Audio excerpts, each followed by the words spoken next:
Nous souhaitons pouvoir aller au vote avec une majorité qui, à nos yeux, existe sur un texte comme celui-ci. Et nous travaillons sur cette seule option, bâtir une majorité.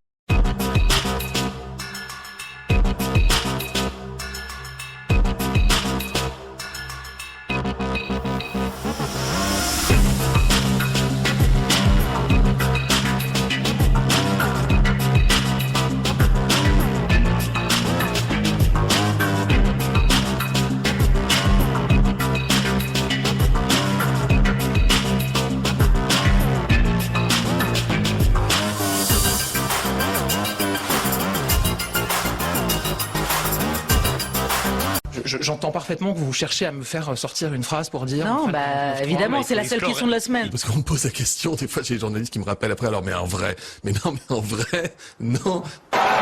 Aussi, sur le fondement de l'article 49, alinéa 3 de la Constitution, j'engage la responsabilité de mon gouvernement sur l'ensemble du projet de loi de financement rectificatif de la sécurité sociale pour 2023, modifié par l'amendement de coordination communiqué à l'Assemblée nationale.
Même détermination dans l'élémentaire avec Yves Bornard, co-secrétaire de la FSU, SNUIPP de la Loire et professeur des écoles. Alors nous pour la suite, alors il y a déjà aujourd'hui quand même, c'est-à-dire qu'aujourd'hui les collègues notamment dans le primaire, également dans le secondaire, se sont mis en grève, je dirais spontanément. Alors dans le primaire habituellement on a des déclarations préalables, là les collègues qui se sont mis en grève ont foncé. La structure voulue par les syndicats, c'est temps fort national jeudi prochain et entre-temps des actions locales avec une colère qui monte, témoigne Yves Bornard. Le corps enseignant dans les cortèges, effectivement, est plutôt toujours assez calme. Voilà, c'est des cortèges qui se passent très très bien. Hier soir, très clairement, y compris pour les collègues, c'était plus du tout le cas. C'est-à-dire qu'il y avait une vraie colère. D'ailleurs, sur Saint-Étienne, on l'a vu, ça s'est exprimé comme dans beaucoup de villes. Il y a une colère qui a explosé, mais on ne pouvait s'attendre qu'à ça. C'est pas possible de fouler aux pieds la rue, le Parlement, etc. C'est pas possible.